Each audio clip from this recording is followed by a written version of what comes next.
मेरे अजीज़ों, फ़ुक़हा, मुहद्दिसीन, उलमा, असातीन मिल्लत, सलफ़ सालिहीन का अक़ीदा ये था, या रसूल अल्लाह तू ज़िंदा है वल्लाह, तू ज़िंदा है वल्लाह, मेरी चश्म आलम से छुप जाने वाले मेरे आका सल्लल्लाहु तआला अलैहि वसल्लम आज भी जूदो नवाल के बादशाह हैं, सखावत के आला तरीन मनसब पर फाइज हैं। आज भी वो उसी तरह देते हैं जैसे कल दिया करते थे, और सुबह क़यामत तक नवाजते रहेंगे। अजीज़ान गिरामी वक़ार, रसूल करीम सल्लल्लाहु तआला अलैहि वसल्लम के दरबार से जो कुछ भी अता किया गया है वो एक दो मिसालें नहीं। हाफिजुल हदीस हैं अबू हफ्स समरकंदी रहमहुल्लाह, एक मशहूर आलिम दीन है। उन्होंने अपनी किताब में लिखा है कि मक्का मुकर्रमा में एक शख्स के साथ ऐसा मामला पेश आया कि उस शख्स के वालिद का इंतकाल हुआ, वालिद का, बाप का इंतकाल हुआ, लेकिन बाप का जैसे इंतकाल हुआ अचानक उसके घर में मामला ये हुआ कि उसके बाप का चेहरा बिगड़ गया था, जानवर की तरह हो गया था। अब मैयत का चेहरा अगर बिगड़ जाए, गधे की तरह दिखे, कुत्ते की तरह दिखने लगे, क्या वो दूसरों को जियारत करवा सकेगा? बेटा जल्दी से चादर डाल दिया और रोने लगा कि मेरे बाप की कौन सी खता थी, नहीं मालूम, अल्लाह का गजब हो गया है। अब जनाजा उठाऊं तो कैसे उठाऊं? लोग हमेशा ताना मारेंगे, हमेशा ये कहेंगे कि फलां का बाप मरने के वक्त बिगड़े हुए चेहरे के साथ दुनिया से गया है, अल्लाह का अजाब आया था। घर के दरवाजे बंद कर दिया, घर वालों में बैठ करके उसने कहा किसी को खबर ना करना, घर में ही गड़ा खोद कर यहीं दफन कर देंगे। रोते हुए चादर डालकर बैठा है। वो बेटा बड़ा गमगीन था। थोड़ी देर के बाद घर के पीछे वाले दरवाजे का कुवाड़ खुलता है, एक बुजुर्ग घर के अंदर आते हैं, उनके चेहरे पर चादर है। वो सीधे चलते चलते उस मरे हुए आदमी के पास आए, चादर उनके सर से हटाई, अपना हाथ उसके चेहरे पर फेरा, फिर चादर डाल दी और इस बेटे के पास आए। पूछा कि क्या बात है, क्यों गम कर रहा है, क्यों रो रहा है?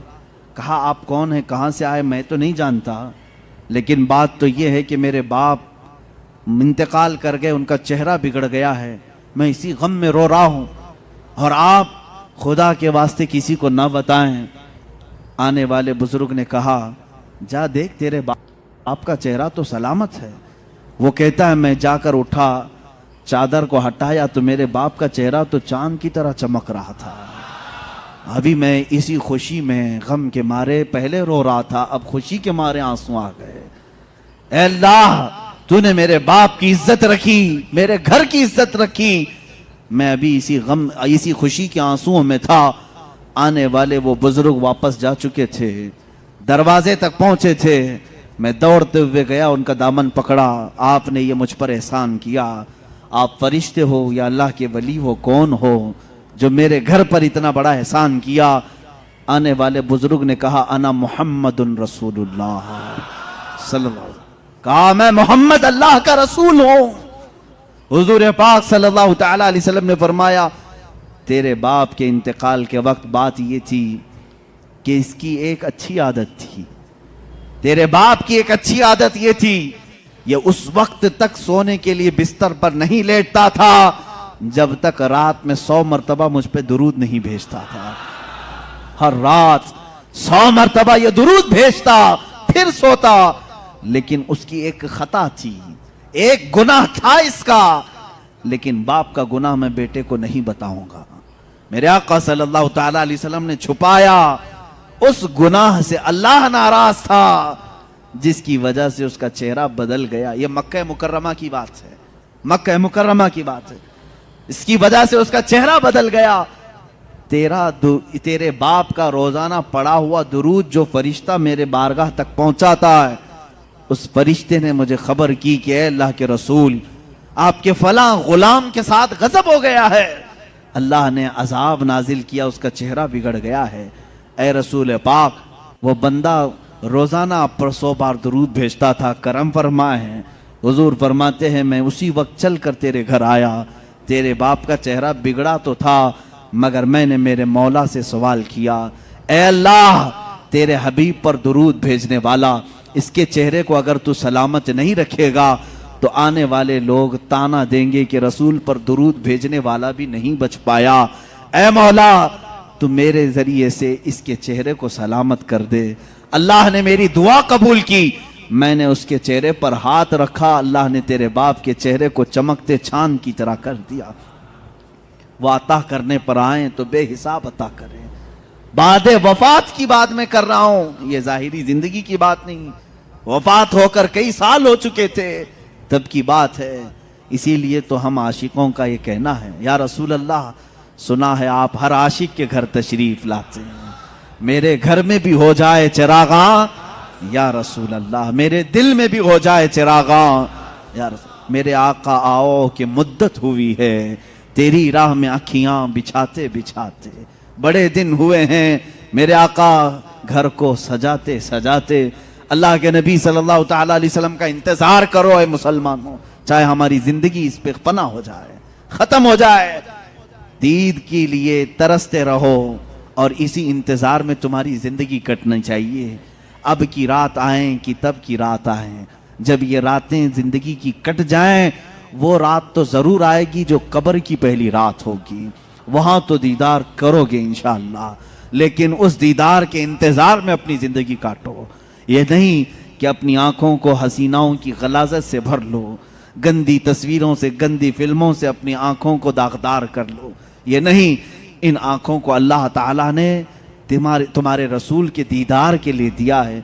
इसीलिए शहजादे आला हजरत ने यूं कहा है, तुम्हें न देखा तो किस काम की हैं ये आंखें, उन्हें न देखा तो किस काम की हैं ये आंखें, कि देखने की है सारी बहार आंखों में, कुछ ऐसा कर दे मेरे किरदगार आंखों में, हमेशा नक्श रहे रूए यार आंखों में, हमेशा नक्श रहे रूए यार आंखों में। मुफ्ती आजम हिंद तो ये फरमाते हैं कि तुम अपने आंखों में जलवे रसूल ऐसा बसा लो, ऐसा बसा लो कि कब्र के दिन, कब्र की रात में फरिश्ते जब आए सवाल करने के लिए, तो मुफ्ती आजम फरमाते हैं, फरिश्ते जो पूछें कब्र में कि किसकी उम्मत हो, फरिश्ते जो पूछें कब्र में कि किसकी उम्मत हो, तो आप जवाब क्या कहते हैं? वो कहते हैं, लो देख लो कि है तस्वीर यार आंखों में, लो देख लो कि है तस्वीर यार आंखों में। हमारी आंखों में वो जलवे रसूल इस तरह से रहे, वो आते हैं। बल्कि एक शायर ने यही कहा है, मेरे अजीजों, आज गालिबन 7वीं महफिल है, आज 7वीं महफिल है, और इस तरह 70 नहीं 700 महफिलें हो जाए। हम इन महफिल के मुतालिक हमेशा, मैं भी, मेरी आदत ये है, मैं ये कहता हूँ, क्यों महफिल सजा रहे हो, क्यों बैठ रहे हो, रोज क्यों सुनने आ रहे हो, रोज हम क्यों सुनाने आ रहे हैं? हमारा मकसद ये है, वो आएंगे, आते होंगे, अभी आएंगे, वो आएंगे, आते होंगे, अभी आएंगे, यही सोच के हमने महफिल को सजा रखा है। हमारा कीदा यही सोच के हमने महफिल को सजा रखा है। रसूल करीम सल्लल्लाहु ताला अलैहि वसल्लम जब अता करने पर आते हैं तो बेहिसाब अता करते हैं। गमगीन उम्मतियों की फरियाद रसी के लिए भी आते हैं। जिस उम्मती ने जब फरियाद किया, मेरे आका वहां तशरीफ लाए। आपको मालूम है, अल्लाह के नबी सल्लल्लाहु ताला अलैहि वसल्लम की एक और बात मैं बता दूं, मशहूर ज़माना कसीदा, मौला या सल्ली वसल्लिम दाइमन अबदा अला हबीबिका खैरिल खल्क़ि कुल्लिहिम। तकरीबन मेरे आका सल्लल्लाहु ताला अलैहि वसल्लम की वफ़ात के भी 700 साल बाद आने वाले इमाम शरफुद्दीन बोसीरी, ये वो अजीम बुजुर्ग हैं, मद्दाह रसूल हैं। तकरीबन 170 अशार में इन्होंने कसीदा लिखा है, जिसमें मेरे आका के हर अज़ू की तारीफ की है। जिस तरह आप अगर हिंदुस्तान का कोई बोसीरी देखना चाहते हैं, हिंदुस्तान का शरफुद्दीन बोसीरी देखना चाहते हैं, तो बरेली के इमाम अहमद रजा को देखें, जिसने अपने नाथिया कलाम में रसूल पाक के हर अज़ू को पिरो करके मोतियों की तरह सजाया है, इमाम शरफुद्दीन बोसीरी। और हद तो यह है मेरे अजीजों, वहाबियों की, नजदियों की, सल्फियों की हुकूमत आई, जिन्होंने इश्क़ रिसालत माब सल्लल्लाहु ताला अलैहि वसल्लम के खिलाफ न जाने कितनी बकवास की, लेकिन मुझे उस वक्त फख्र होता है जब मदीने रसूल जाते हैं और दरबार रसूल की जालियों पर अंदर जाने का जो दरवाजा है, उस दरवाजे के ताले पर, चाबी पर आज भी इमाम बोसीरी का कसीदा लिखा हुआ है, हुवल हबीबुल्लज़ी तुरजा शफाअतुहु लिकुल्लि हौलिन मिनल अहवालि मुक्तहिमी। पहले तो दीवारों पर लिखा हुआ था कसीदा, इन्होंने मिटाया क्योंकि इनके अकीदे के एतबार से शिर्क था। 700 साल पहले आने वाले इमाम बोसीरी ने जब पुकार करके ये कहा था, या करमल खल्क़ि माली मन अलूज़ु बिही सिवा का इंद हुलूलिल हादिसिल अममी, ऐ मखलूक में सबसे अकरम रसूल, तकलीफों में मेरे पास तुम्हारे सिवा है कौन, मुसीबतों में आपके अलावा मेरे पास कौन है जिसकी बारगाह में मैं फरियाद करूं तो मेरी फरियाद को पहुंचेगा। ऐ रसूल तुम्हारे अलावा कौन है। वलन यदीक रसूल अल्लाही जाहो कभी इदल करीम तजल्ला बिस्म मुंतकिमी। इमाम बोसीरी ने यह कसीदा कब लिखा था, इसकी तारीख में है। आप जवान आलिम दीन, आशिक रसूल, लेकिन अचानक लकवे ने हमला कर दिया, फालिज का असर आ गया। जब फालिज आ जाए तो मालूम है जिस्म बेकार हो जाता है, बिस्तर पर रहे। लकवे के असर से ऐसा कि दोस्तों ने दोस्ती छोड़ दी, लोग तो दूर होते ही हैं, बीमारों के अलावा, घर वालों के अलावा कौन रहे।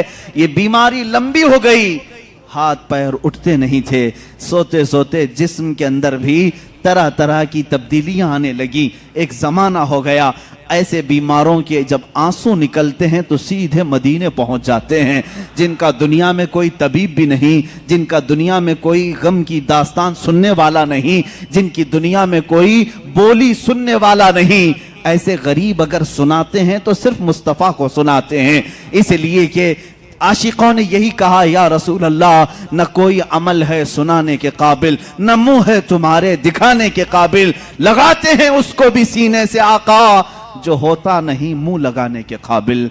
मेरे आका उसको भी सीने से लगाते हैं, उस गरीब की बिपता भी सुनते हैं। इमाम बोसीरी ने लिखना शुरू किया, अमिन तज़क्कुरि जीरानिम बिदी सलमी मज़ज्त दमअन जरा मिन मुक़लतिन बिदमी अम हब्बतिर रिअ मिन तिलक़ाइ काज़िमतिन औ औमदल बर्क़ फ़ि ज़लमाइ मिन इज़मी। ये कसीदा लिखते लिखते लिखते लिखते आंसुओं की लड़ियां इतनी कि बिस्तर नम हो गया, आंखें लग गई, बेदारी के आलम में लिख रहे थे, आंखें लग गई, नींद आ गई। और उस वक्त ख्वाब में मेरे आका तशरीफ लाए, कहा, ए बोसीरी, क्या तूने मुझे याद किया है। जब भी उम्मती दर्दे दिल से याद करे मेरे आका तशरीफ लाते हैं। इमाम शरफुद्दीन बोसीरी लिख रहे थे कसीदा कहां से, अल्हम्दुलिल्लाहि मुंशिल खल्क़ि मिन अदमी थुम्मा अस्सलातु अलल मुख्तारि फिल क़िदमी। यहां से आपने कसीदा लिखा और आप फरमाते हैं, कसीदे के शुरू में मैं चाहता था ये लिखें, मौलाया सल्ली वसल्लिम दाइमन अबदा, लेकिन मुझसे दूसरा शेर फिट नहीं होता था, दूसरा मिसरा बन नहीं पा रहा था। पूरे शेर लिख दिया, पहला ही शेर मुकम्मल नहीं हुआ, सो गया। ख्वाब में मेरे आका ने फरमाया, बोसीरी जो हमारी शान में लिखे हो जरा सुनाओ, जरा सुनाओ। इमाम बोसीरी सुनाने लगे, एक ही शेर पर अटकते रहे, मौलाया सल्ली वसल्लिम दाइमन अबदा, मौलाया सल्ली वसल्लिम दाइमन अबदा। आगे का आका नहीं आ रहा है। मेरे आका ने फरमाया, बोसीरी इस आगे वाला मिसरा मेरी तरफ से रख लो, अला हबीबी का खैरिल खल्क़ि कुल्लिहिमी। दुनिया का ये कसीदा है इमाम शरफुद्दीन बोसीरी का, जिसका पहला शेर इनकी तरफ से है, दूसरा शेर मुस्तफ़ा जाने रहमत की तरफ से है। कसीदा सुनाया तो सुनाया, मेरे आका सल्लल्लाहु तआला अलैहि वसल्लम ने इनाम के तौर पर अपनी पहनी हुई चादर उन्हें दे दिया। कहा, बोसीरी ये मेरी तरफ से इनाम है, और उनके जिस्म पर अपना हाथ फेरा, कहा, अल्लाह तुझे शिफा अता करे। इमाम बोसीरी कहते हैं, ख्वाब तो बड़ा अच्छा था, ख्वाब में कौन क्या नहीं देखता है। सुबह हुई, लेकिन मेरे अजीजों, जिसने रसूल को देखा उसने हकीकत में देखा। अल्लाह के नबी फरमाते हैं, फ़इन्नहु ला यतमस्सलु बिय शैतान, इसलिए कि शैतान मेरी सूरत में आ ही नहीं सकता। जिसने रसूल को देखा उसने हकीकत में देखा। इमाम बोसीरी फरमाते हैं, सुबह उठा तो भीनी भीनी खुशबुएं घर में थी, महकी महकी हवाएं थी। मैंने सोचा ख्वाब तो ख्वाब होता है, लेकिन जब मैंने गोद में देखा तो रात में अता की हुई चादर भी मौजूद थी। वो चादर भी मौजूद थी। और उसके बाद उठने की कोशिश किया तो मैं देख रहा हूं हाथ भी सलामत, पैर भी सलामत, जिस्म भी सलामत, ना कोई लकवा है ना कोई फालिज है। ये रसूल पाक का दरबार है जिसको इमाम इश्क व मोहब्बत आला हजरत ने फरमाया, मेरे करीम से अगर कतरा किसी ने मांगा, मेरे करीम से अगर कतरा किसी ने मांगा, दरिया बहा दिए हैं, दरिया बहा दिए हैं। कौन देता है देने को मुंह चाहिए, देने वाला है सच्चा। मेरे अजीजों, किसी की जय विजय क्यों पुकारें, क्या गरज हमको, हमें काफी है सैयद अपना नारा। मांगेंगे मांगे जाएंगे, मुंह मांगी पाएंगे, सरकार में न ला है न हाजत अगर की है। वाह क्या जूदो करम है शहबत हा तेरा, नहीं सुनता ही नहीं मांगने वाला तेरा। हमारे पास जब इतने सारे अशार हैं तो दूसरों के हाथ दर दर की ठोकरें क्यों खाएं, हम इधर उधर की ठोकरें क्यों खाएं, फिर के गली गली तबाह ठोकरें सबकी खाई क्यों। दिल को जो अक्ल दे खुदा। तकरीबन आला हजरत याद किए जाएंगे, सुबह क़यामत तक सुन्नियों में आला हजरत को याद किया जाएगा। बरेली के इमाम ने ही हमें रास्ता मदीने का दिखाया है। हर मुसीबत में मांगो रसूल पाक से, हर बेकसी के आलम में पुकारो उसी रसूल को। हाले बरेली के इमाम ने हमें नमाजों के बाद सलाम में भी यही सिखाया है, जब सलाम में पेश करो तो यूं ही कहो, या रसूल अल्लाह तुम हो हफीजो मुगीस। क्या है वो दुश्मन खबीर, कहा है यकीन के साथ, तुम हो हफीजो मुगीस। क्या है वो दुश्मन खबीर, तुम हो तो फिर खौफ क्या, तुम पे करोड़ों दुरूद। आला हज़रत ने हमें यही सिखाया है। किससे मांगना चाहिए, रसूल पाक से। यहां मांगना शिरक नहीं, जो रसूल पाक के पास मांगा वो अल्लाह समझ करके नहीं मांग रहा है, बल्कि अल्लाह वाला समझ कर मांग रहा है, अल्लाह का अता करने वाला रसूल समझ करके मांग रहा है। हम तो सलाम में भी यही पेश करते हैं मेरे आका सल्लल्लाहु ताला अलैहि वसल्लम की बारगाह में कि आका आप ही हमारा सहारा हैं, आप ही हमारे बेकसी के वक्त मददगार हैं। आओ सआदतुद्दारैन की एक रिवायत में तुम्हारे सामने पेश करता हूं और मैं समेटता हूं गुफ्तगू को। कौन देता है देने को मुंह चाहिए, यही हमारा उन्वान सुखन है। तकरीबन 400 साल के बाद की बात है, मेरे आका सल्लल्लाहु ताला अलैहि वसल्लम के वफात के 400 साल के बाद बड़ी हिकायत, ये हिकायत रूह फरसा है, बिल्कुल रूह को झिंझोड़ती है, हमारी उम्मीदों को और करीब करती है बारगाह मुस्तफ़ा से। फरमाते हैं रावी कि एक शहर में एक ऐसा आदमी था, मुफलिस था लेकिन कर्जे लेता था लोगों से। एक आदमी से उसने कर्जा लिया था, अब खाया पिया खत्म हो गया, पैसे नहीं थे, कर्जा मांगने वाले आ गए। कर्जों में डूबे हुए लोग भी सुनो, जिसका कोई नहीं उसका मेरा आका है। वो शख्स कर्जे तो लिया था लेकिन दे नहीं पा रहा था। अब जो कर्ज खा आदमी है उसने धमकियां दी, नहीं दिया। उसके बाद उसने मुकदमा कर दिया काजी के पास, कोर्ट में तलब हुआ। कोर्ट में जाने के बाद काजी साहब ने पूछा कि इसका तेरे ऊपर कर्जा है? कहा हाँ है। कब अदा करेगा? कहा देख रहा हूं। कहां से अदा करेगा? है ही नहीं कुछ भी। काजी ने कहा कल तक की तुझे मोहलत देता हूं, अगर तू नहीं अदा किया तो तुझे जेल में डाल दूंगा, जा कहीं से भी लेकर क्या और इसका कर्जा अदा कर। उसने बहुत रिक्वेस्ट किया, मुझे और लंबा टाइम दे, मेरे छोटे बच्चे हैं, बीवी हैं, कौन देखेगा। काजी ने एक नहीं सुनी, दरबार से निकाल दिया गया। एक दिन का टाइम, ऐसा शख्स कहाँ जाए, रास्ते में रोते हुए जा रहा था, एक बुजुर्ग से मुलाकात हुई। उस बुजुर्ग ने पूछा क्यों रो रहे हो? कहा ऐसा ऐसा मामला है। कहाँ से लाऊं? उस बुजुर्ग ने कहा एक काम कर, घर में जा, जब रात हो जाए अकेला बैठ, ताजदार मदीना पर दुरूद भेज। रसूल पाक सल्लल्लाहु अलैहि वसल्लम को अपने गम की दास्तान सुना, कुछ ना कुछ तो हल वहां से मिल ही जाएगा। लेकिन यकीन के साथ वो गया, डूबते को तिनके का सहारा। वो घर आया, शाम को अपनी बीवी बच्चों को जब उसने सुनाया तो सब गमगीन थे। एक दिन के बाद अगर बाप उनका जेल में चला जाए, उसका शोहर जेल में चला जाए, तो उनका घर कैसे चले। रात के वक्त तन्हाई में बैठ करके वो रोने लगा, बहुत रोया। सुबह का वक्त करीब आ रहा था, ख्वाब में उसे रसूल करीम सल्लल्लाहु अलैहि वसल्लम की ज़ियारत हुई। कहाँ कहाँ मेरे आका को ढूंढोगे? मेरे आका ने सच फरमाया, उबगूनी फी दुअफाइकुम, तुम्हारे गरीबों में, कमज़ोरों में मुझे तलाश करो। रसूल पाक ने खुद फरमाया तुम्हारे गरीबों में मैं मिल जाऊंगा। अल्लाह के हबीब सल्लल्लाहु अलैहि वसल्लम ने उससे कहा क्यों रोता है, क्यों गम करता है? उसने कहा काजी ने मुझे धमकी दी है, कल तक अगर नहीं अदा करूंगा जेल में डाल दिया जाएगा। मुझे अभी कर्जे के लिए इतने इतने माल की ज़रूरत है। अल्लाह के नबी सल्लल्लाहु ताला अलैहि वसल्लम इरशाद फरमाते हैं, ए बंदे एक काम कर, शहर चला जा। शहर में जो बादशाह का वजीर है वो मेरा आशिक है, वो मेरा चाहने वाला है। उससे जाकर कह दे तुझे जितनी ज़रूरत है वो तुझे माल दे देगा, वो तुझे पैसे दे देगा। अब ये गरीब आदमी है, वजीर का दरबार बड़ा दरबार। इसने ख्वाब में ये पूछ भी लिया, आका अगर वो मुझसे सवाल करे तुझे रसूल पाक ने भेजा है तो मैं क्या दलील में बात करूंगा, दलील में मैं क्या चीज पेश करूंगा? हुजूर पाक ने ये तक भी बता दिया, फरमाया उसका एक राज है जो मेरे अलावा कोई नहीं जानता। मैं तुझे बताता हूं, उससे जाकर के कह देना। अगर वो तुझसे सवाल करे कि तेरे पास क्या दलील है, तुझे रसूल ने भेजा, तो इतना ही कहना कि वजीर रोजाना तुम सोने से पहले, सुबह सूरज के निकलने से पहले पहले 1000 बार अपने नबी पर दुरूद भेजते हो और कल की रात भूल गए, दुरूद नहीं भेजे। कल की रात तुमने दुरूद नहीं भेजा, ये कह देना उसे। ये बंदा गया सुबह उठ करके उस वजीर के दरबार में, बड़ा आलीशान दरबार था। गया मुलाकात का टाइम लेकर उस वजीर से कहा मैं ऐसा ऐसा गरीब आदमी हूं, मकरूज हूं, मुझे माल की जरूरत है, अल्लाह के नबी ने तुम्हारे पास भेजा है। वो गुस्से में आया, कहा फकीरों की अब ये आदत हो गई कि मांगने के लिए अल्लाह के नबी का नाम लेने लगे कि रसूल ने भेजा।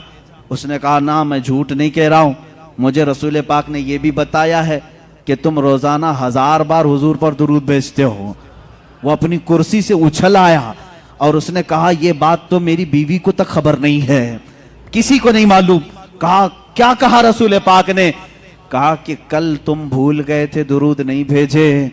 उसने कहा हकीकत में मेरे आका ने सच फरमाया, कोई जिंदगी की एक रात आज तक मेरी कज़ा नहीं हुई।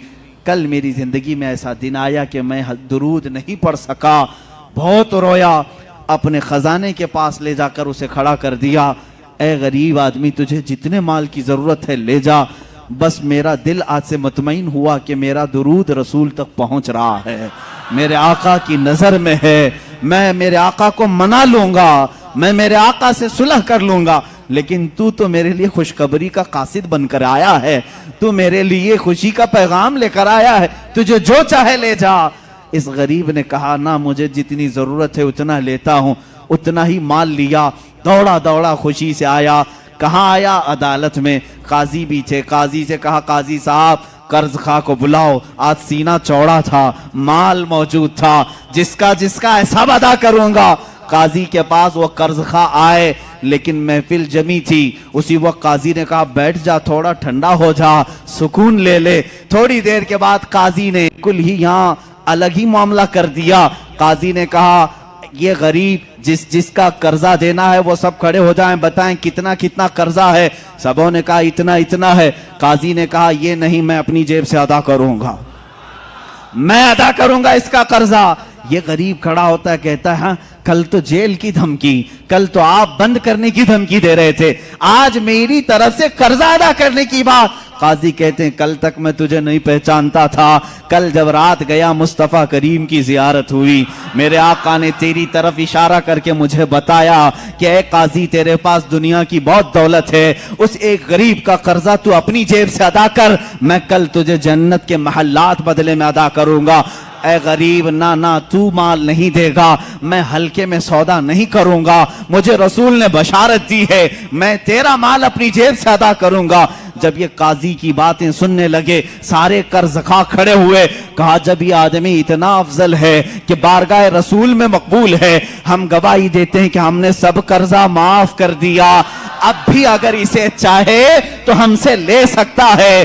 कौन देता है देने को मुंह चाहिए, कौन देता है देने को मुंह चाहिए, देने वाला है सच्चा हमारा नबी। इतना दिया सरकार ने मुझको जितनी मेरी औकात नहीं, ये तो उनका करम है, वरना मुझ में तो ऐसी बात नहीं। अजीजा ने गिरामी, आज जो हम इस मकाम पर हैं, यहां पर भी हम फख्र से यही कहते हैं, या रसूल अल्लाह, इतना दिया सरकार ने मुझको जितनी मेरी औकात नहीं। ये तो उनका करम है, वरना मुझ में तो ऐसी बात नहीं। आप खुद देखो, अल्लाह के नबी ने तुम्हें, उनके सदक़े में अल्लाह ने तुम्हें क्या क्या नहीं दिया है। ये रसूल की सखावत नहीं है तो और क्या है। आज भी मांगने का सिलसिला बाकी रखो, लेकिन इसके उसके दर से नहीं, दरबारे रिसालत से मांगेंगे। क्यों? उनके हम गुलाम हैं, उन्हीं से मांगेंगे। गुलाम अपने आका से मांगता है तो अच्छा लगता है। अब एक और रिवायत में अर्ज करता हूं, हजरत अला इब्ने मुबारक, बाज रिवायत में जला इब्ने मुबारक रहमहुल्लाह ताबई हैं, ये फरमाते हैं मदीने में पहुंचा था, हुजूर पाक सल्लल्लाहु तआला अलैहि वसल्लम के मदीने पहुंचा, भूखा था, कुछ भी खाने के लिए नहीं था, पैसे भी खत्म हो गए थे। मस्जिद नबवी में गया, दोपहर का वक्त था, वो भूख की वजह से शिद्दत से तकलीफ हो रही थी, सो गया ये कह करके, या रसूल अल्लाह, तुम्हारा मेहमान हूं, आप ही खिलाएं। किससे मांगू, कौन देगा मदीने में, और मदीने में आकर दूसरों से मांगू, अच्छा भी नहीं लगता। आपके होते हुए किस दरबार पर मैं जाऊं। हुजूर पाक सल्लल्लाहु तआला अलैहि वसल्लम की बारगाह में सवाल किया, सो गया। मेरे अजीजों, कितनी मिसालें मैं तुम्हारे सामने रखूं। ये फुक़हाए उम्मत, मुहद्दिसीन और बुजुर्गों की बात मैं कर रहा हूं, आम बंदों की नहीं। वाला हजरत शेख आला फरमाते हैं, मैंने ख्वाब में देखा, कब्र रसूल से हुजूर पाक सल्लल्लाहु तआला अलैहि वसल्लम तशरीफ ला रहे हैं। आपके एक हाथ में रोटी है और एक हाथ में शहद है, हाथ में रोटी और शहद है, और कहते हैं, इब्ने मुबारक, तुझे भूख लगी है, तू मदीने में आया, मेरा मेहमान है, ये रोटी और शहद लगाकर खा ले। कहते हैं, मैं जल्दी से बढ़कर हाथ से रोटी ले लिया, शहद लगाकर खाता रहा। आधी रोटी खाया था, कब? ख्वाब में बाद वफात रसूल, हुजूर की जाहिरी जिंदगी की बात नहीं कर रहा हूं, वफात के कई सौ साल बाद की बात। और ख्वाब में हुजूर खिला रहे हैं, रोटी खिला रहे हैं, शहद खिला रहे हैं। कहते हैं असर का वक्त हो गया, मुअज्जिन ने अजान देना शुरू किया, तो मस्जिद में जो भी सोए होंगे उठा दिए जाते हैं। किसी ने पैर पकड़कर खींचकर मुझे उठा दिया, मैं झटका लेकर उठा तो देखा आधी रोटी और शहद अब भी मेरे हाथ में मौजूद है। कौन देता है देने को, मुंह चाहिए देने वाला है सच्चा, हमारा नबी। अजीजा ने गिरामी वक़ार, इस तरह की बेशुमार मिसालें हैं। आखिरी बात मैं अर्ज करता हूँ, सिराजुल उम्मा, ताजुल उम्मा, इमाम आजम अबू हनीफा रदियल्लाहु ताला फरमाते हैं, रसूल पाक सल्लल्लाहु ताला अलैहि वसल्लम की बारगाह में जब जाना हुआ तो आपने हुजूर की शान में एक नात लिखी, एक कसीदा लिखा, या सय्यद अस्सादाती जीतुका कासिदा अर्जू रिदाका वहतमी बिहिमाका। ये कसीदा लंबा कसीदा है। कहते हैं मैंने किसी को नहीं सुनाया, लिख करके रख लिया, बारगाह रसूल में जाकर के सुनाऊंगा, हुजूर के दरबार में पहले सुनाऊंगा। इमाम आजम अबू हनीफा रहमतुल्लाह सफर करके मदीने पहुंचते हैं। सुबह का वक्त है, अजान से पहले मस्जिद नबवी में मुअज्जिन जो अजान देने के लिए ऊंची जगह खड़ा होता है, कहते हैं वहां मुअज्जिन खड़े होकर अजान से पहले ये गुनगुना रहा है, या सय्यद अस्सादाती जीतुका कासिदा अर्जू रिदाका वहतमी बिहिमाका। इमाम आजम कहते मेरे शेर लीक हो गए, मेरी नात लीक हो गई, पहले से मुअज्जिन मस्जिद नबवी का सुना रहा है, इसे कैसे खबर हुई? कहते हैं ये किसी ने पहले से लिख रखा था, ये किसकी नात है? ये तो मैंने लिखी है।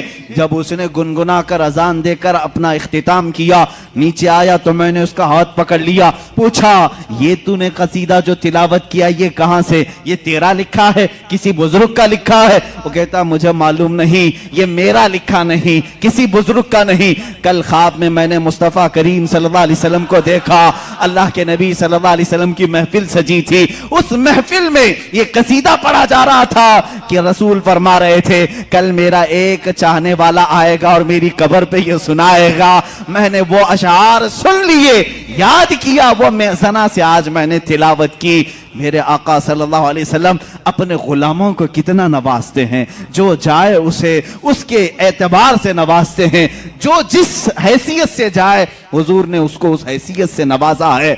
लेकिन एक शान ये है मेरे आका की, एक शान है, मैं और आप किसी को दे दें तो क्या कहेंगे, जा अल्लाह तेरा भला करे। हाँ, बल्कि हम ये नहीं कहते देने के बाद ये कहते हैं मियां दुआ कर देना हमारे लिए। ये है ना, फकीर को देने के बाद आप क्या कहेंगे? फकीर अगर तारीफ करने लगे, कितने सखी आदमी हैं आप, मेरी मुसीबतों के वक्त काम आ गए, आप इतना कहेंगे बस ठीक है, आप दुआ कर देना मेरे लिए। हमारी आदत यही है, दुआ कर देना मेरे लिए, अल्लाह मेरी मगफिरत कर दे, अल्लाह मेरी नजात करे, यही सब तो कहेंगे। लेकिन रसूल की शान ये है, आता है फकीरों पे उन्हें प्यार कुछ ऐसा, खुद भीख दें और खुद कहें मंगते का भला हो।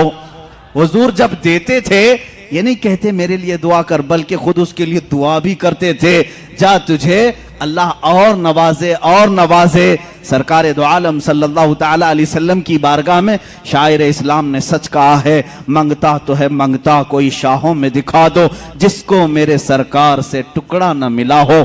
आता है फकीरों पे उन्हें प्यार कुछ ऐसा, खुद भीख दें और खुद कहें मंगते का भला हो।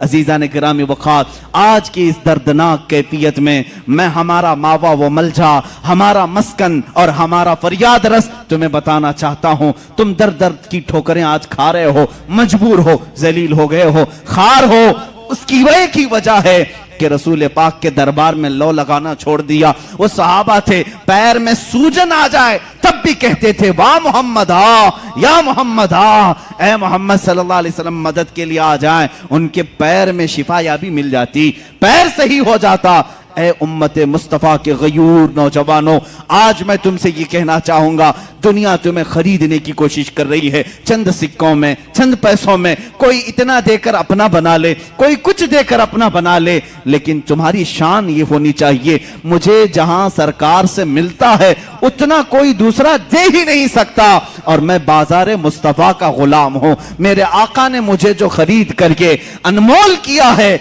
मेरी कोई दुनिया में कीमत नहीं लगा सकता। अब तुम्हारे पास एक ही रास्ता है, एक ही जरिया है। बहुत सारी औरतें सवाल करती हैं, बहुत सारे मर्द सवाल करते हैं, बच्चे हैं, किसी को कैंसर है, किसी को खतरनाक बीमारी है, कोई कर्जों में डूबा हुआ है, कोई औलाद के मामले को लेकर परेशान है, कोई जायदाद में, कोई मुकद्दमों में, कोई जेल में। दुनिया की हर परेशानी का इलाज ये है, बारगाह मुस्तफा की तरफ लो लगाओ, मेरे आका से सिफारिश करो, इल्तिजा करो, एक बार वो लब हिला दें, मेरा रब रहीम व करीम है, अपने नबी की लाज रखेगा। तुम्हारी हैसियत नहीं देखी जाएगी, तुम कितने नमाजी हो, कितने ज़काती हो, कितने बड़े हाजी हो, ये नहीं देखा जाएगा, बल्कि मौला ये देखता है मेरे हबीब ने इस बंदे की सिफारिश की है। ये